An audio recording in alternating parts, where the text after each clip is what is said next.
नमस्कार, मैं प्रभात कुमार और द वायर के बिहार चुनाव पर हमारे इस खास इलेक्शन बुलेटिन में आपका स्वागत है। 243 सीटों वाली बिहार विधानसभा के लिए अब राजनीतिक दलों के नेताओं की दौड़ दूसरे चरण की ओर पहुंच चुकी है। दूसरे चरण में 3 नवंबर को मतदान होना है। दूसरे चरण में 17 जिले की 94 सीटों पर वोटिंग होगी। इसके लिए कुल 1464 उम्मीदवार मैदान में हैं। दूसरे चरण में पूर्वी चंपारण, पश्चिमी चंपारण, सीतामढ़ी, शिवहर, मधुबनी, दरभंगा, मुजफ्फरपुर, गोपालगंज, सीवान, सारण, वैशाली, समस्तीपुर, बेगूसराय, खगड़िया, भागलपुर, नालंदा और पटना जिले की विधानसभा सीटें शामिल हैं। राष्ट्रीय जनता दल के लिए बिहार विधानसभा चुनाव का दूसरा चरण बहुत महत्वपूर्ण है। इस चरण की 94 सीटों में से साल 2015 के चुनाव में करीब 1/3 पर राजद ने जीत दर्ज की थी। दूसरे चरण के चुनाव में महागठबंधन की ओर से राजद 56 सीटों पर चुनाव लड़ रही है। इन 56 में से 31 उसकी मौजूदा जीत वाली सीटें हैं। बिहार के चुनाव में रोजगार एक बड़ा मुद्दा है। विपक्ष और महागठबंधन के सभी दल अब 10 लाख नौकरियां देने का वादा कर रहे हैं। वहीं एनडीए के मुख्यमंत्री पद के उम्मीदवार नीतीश कुमार ने इस पर तंज कसते हुए शुक्रवार को कहा, इतना को हम नौकरी लगाएंगे तो क्या करेंगे, सब तो बोगस बात है। वो सब तो यूं ही बोलने की आदत है, कुछ से कुछ बोलना है, लोगों को गुमराह करना है। गुरुवार को आयकर विभाग ने बिहार में सबसे बड़ी कार्रवाई करते हुए एक साथ पटना, हिलसा, भागलपुर, पूर्णिया, कटिहार और गया में छापेमारी की। टीम ने कारोबारी और सरकारी काम लेने वाले ठेकेदारों के खिलाफ बड़ा सर्च ऑपरेशन चलाया। इस अभियान में करोड़ों की नकदी, गहने और संपत्ति जब्त की गई है। बिहार के मुंगेर में दुर्गा प्रतिमा विसर्जन के दौरान शुरू हुई हिंसा और हिंसा पर होने वाली राजनीति रुकने का नाम नहीं ले रही। बृहस्पतिवार को मुंगेर में प्रदर्शनकारियों ने पुलिस अधीक्षक कार्यालय सहित शहर के अन्य स्थानों पर तोड़फोड़ की और कई वाहनों को आग के हवाले कर दिया। इस बीच निर्वाचन आयोग ने कार्यवाही करते हुए मुंगेर के जिलाधिकारी राजेश मीणा और पुलिस अधीक्षक लिपि सिंह को तत्काल हटाने का आदेश दिया है और मगध प्रमंडल के आयुक्त असंगबा चुबा एओ को पूरे मामले की जांच करने के लिए कहा है। इस मामले में शुक्रवार को कांग्रेस के एक प्रतिनिधिमंडल ने बिहार के राज्यपाल से मुलाकात की। रणदीप सुरजेवाला ने मीडिया से बात करते हुए कहा, हमने मांग रखी कि नीतीश कुमार और सुशील मोदी को सीएम और डिप्टी सीएम के पद से हटाया जाए व मृतक अनुराग के परिवार को 50 लाख रुपए का मुआवजा दिया जाए। अब बिहार से हमारे संवाददाताओं की रिपोर्ट। वर्ष 2012 तक बिहार के बहुत से लोग ऐसे थे जिन्हें मनरेगा के बारे में पर्याप्त जानकारी नहीं थी। इस योजना की शुरुआत के बाद लगभग 6 सालों तक इन लोगों को इस योजना का लाभ नहीं मिला। एक दिन मुजफ्फरपुर शहर के रतनौली गांव के रहने वाले एक इलेक्ट्रीशियन संजय साहनी को इस बात की जानकारी मिली। इसके बाद उन्होंने अगले 8 साल तक वहां के लोगों को मनरेगा के अंतर्गत काम दिलाने की लड़ाई लड़ी। संजय इस बार कुढ़नी विधानसभा सीट से स्वतंत्र चुनाव लड़ रहे हैं। हमारी संवाददाता पवनजोत कौर ने वहां के लोगों से संजय साहनी के काम के बारे में और संजय से उनके चुनावी मुद्दों के बारे में बातचीत की। एक तो मजदूर भाई है संजय साहनी, वो बताया जो चलो काम मांगते हैं, काम मांगे हैं, काम सरकार से जाके ब्लॉक में, ऑफिस में, जिला में जाके मांगे हैं, दिए हैं। बहुत लड़ाई से काम दिए हैं। हमको पहले जॉब कार्ड सरकार बना दिया, काम दे ही न रहा था। जब इनको से पहचान हुआ तब से हम सब कुछ दिन हुए, 50 दिन, 40 दिन, 45 दिन ऐसी काम कर लेते हैं। तो हम लोग उनका सहारा से हर चीज जानकारी पाया। 100 दिन के आवेदन भरा तो उसमें से 40 दिन, 80 दिन, 50 दिन हम लोग के काम मिल जाते हैं। हमको बेटा लॉकडाउन में फंस गया दिल्ली। हमको बेटा भूखे मर रहा था। संजय जी हमारे बेटा के खाता पर संजय जी पैसा भेज दिए। कितने पैसे भेज दिया उन्होंने उधर दिल्ली में? 2000 रुपया। दामाद के भेज दिए 2000 रुपया। बेटी फंसा हुआ था उनको भेज दिए 2000 रुपया।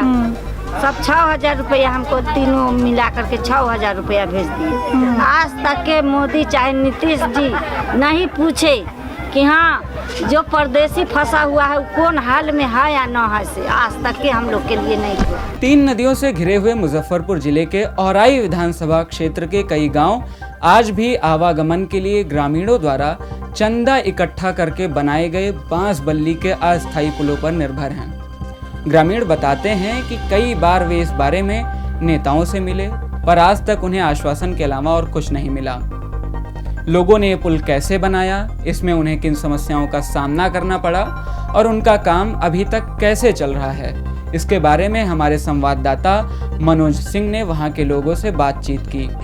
और जितने भी नेता है अब बन जाएगा, इंशाल्लाह बना देंगे, इंशाल्लाह बना देंगे, हो जाएगा। ये है मामला, संकट का सामना हम लोग करते हैं। तो कैसे ये सब जुटाते होंगे? सब कभी न कभी तो हम लोग गाँव में अपना चंदा उंदा कर लेते हैं, गाँव में चंदा करते हैं, उसके बाद जो है उसी चंदा के हिसाब से अपना ये लोग बना। कई महीना लग जाता होगा बनाने में? हाँ, एक आध महीना लग जाता है। हम लोग फिर सारे गांव मिल के इसमें खटते हैं, रात होती है, उसके बाद इसको हम लोग कंप्लीट करते हैं। और इसके बाद जो है ना, जब ये इतना कई को बच्चा हमारा यहाँ से इस पे से गिर जाता है, इतना साइकिल लेके गिर जाता है, मोटरसाइकिल लेके गिरता है, इतना बच्चा डूब गया, बहुत कोशिश किया, कहाँ से किया आफ्ताब भाई तो बहुत मेहनत किया। खतरे से हमेशा खाली होकर चल ही रहे, गए मुजफ्फरपुर गए, तो मेहनत किया है, कोई फायदा नजर नहीं आ रहा। बिहार में लगभग 46% आबादी बेरोजगार है।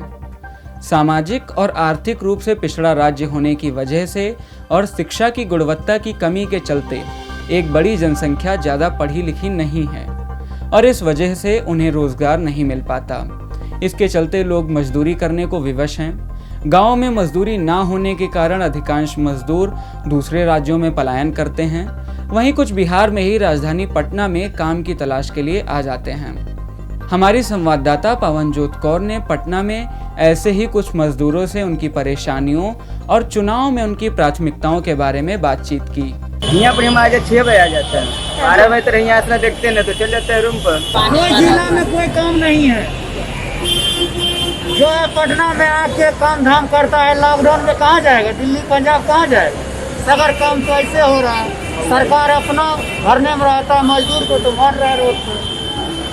मजदूर के लिए जो कंपनी कोई प्लान बिहार के अंदर नहीं करेगा, मजदूरी हर जगह बढ़ते रह जाए। लॉकडाउन के दौरान बिहार आने वाले दिहाड़ी मजदूरों को वापस आने के लिए पर्याप्त सुविधाएं नहीं दी गई थी। जैसे तैसे अपने गांव पहुंचे मजदूर अब गांव में रोजगार न होने की वजह से आजीविका के लिए वापस शहर लौट चुके हैं। जो बचे हैं उनका कहना है कि उनके लिए सरकार ने कुछ नहीं किया। वे चाहते हैं कि उन्हें उनके प्रदेश में ही कामकाज मिलना आरंभ हो। हमारे संवाददाता मनोज सिंह ने बिहार से इस मुद्दे पर ग्राउंड रिपोर्ट की है। रिपोर्टिंग के दौरान मनोज का कैसा अनुभव रहा और मजदूरों की क्या समस्याएं हैं, सुनिए खुद मनोज से। बिहार चुनाव की कवरेज करते हुए मैं जिन भी स्थानों पर गया, वहाँ पर मैंने जो कामगार हैं, जो श्रमिक हैं, लॉकडाउन के दौरान जो वापस लौटे हैं, उन लोगों से मिलने की कोशिश की, उनसे बातचीत करने की कोशिश की। इस संबंध में बहुत सारी नई जानकारियाँ मिली, जैसे कि सुपौल ज़िले के मैं जब गया तो वहाँ के निर्मली विधानसभा क्षेत्र के कई गाँव में गया, तो जैसे नेपाल के बॉर्डर से लगा हुआ एक गांव है कुनौली, वहाँ के मुखिया ने बताया कि 2500 लोग लॉकडाउन के दौरान वहाँ पर उनके गांव में लौटे थे, जिनका उनको भोजन का और सबका इंतजाम करना पड़ा था। लेकिन वो बता रहे थे कि वो अब 90% लोग वापस चले गए हैं और बहुत कम लोग चुनाव में वोट देने आएंगे। इसी तरह से मुजफ्फरपुर ज़िले के गांव है भुचहा विधानसभा का मनिका बिशनपुर, तो उस गांव में हमारी 4-5 युवा श्रमिकों से वर्कर से बात हुई, जो कि मुंबई के घाटकोपर इलाके में अलमीरा बनाने के काम करते हैं। और ये लोग मई के महीने में वहाँ पर बहुत मुश्किल से, लॉकडाउन के बाद उनको आने का कोई व्यवस्था नहीं हो पाई, तो वो वहीं 2 महीने वो लोग रुके रहे। और फिर उन लोगों को और कुछ नहीं सूझा तो उन्होंने एक ट्रक ठीक किया 60 मजदूरों ने 2,30,000 में, और फिर उससे वो चल के 3 दिन की यात्रा करके अपने गांव पहुंचे थे। वो लोग अब अभी तक वापस नहीं जा पाए हैं, लेकिन उनके और साथी जो उस गांव के थे लोग, वार्ड नंबर 14 के लोग थे, वो लोग काफ़ी लोग चले गए हैं। और ये लोग यहाँ पर वोट कह रहे थे कि हम लोग वोट दे के जाएंगे, और लोकसभा चुनाव में वो वोट नहीं दे पाए थे। और उसमें से 2 युवा जो थे, एक 9वीं पास थे, एक मैट्रिक पास थे, तो वो बोल रहे थे कि मतलब हम लोग सोचते हैं कि अगर बिहार में कल कारखाने होते तो हम क्यों 2000 किलोमीटर दूर जाकर हमको परिवार और घर से दूर जाकर काम करना पड़ता है। हम लोग ये भी सोचते हैं कि, लेकिन हम लोग आसपास देखते हैं कि जब हम लोग तो कम पढ़े लिखे हैं तो हम लोग सोचते हैं कभी कभार कि हम लोग को रोजगार नहीं मिल पा रहा है। पूरी रिपोर्ट का लिंक डिस्क्रिप्शन में है, आप वहां जाकर पढ़ सकते हैं। आरजेडी नेता तेजस्वी यादव ने पार्टी के मैनिफेस्टो में घोषणा की कि सरकार बनने पर कैबिनेट की पहली बैठक में पहली कलम से वे राज्य के 10 लाख बेरोजगारों को सरकारी नौकरी देंगे। बिहार में सरकारी दफ्तरों में लाखों नौकरियां रिक्त पड़ी हैं, लेकिन उन पर भर्ती नहीं हो रही।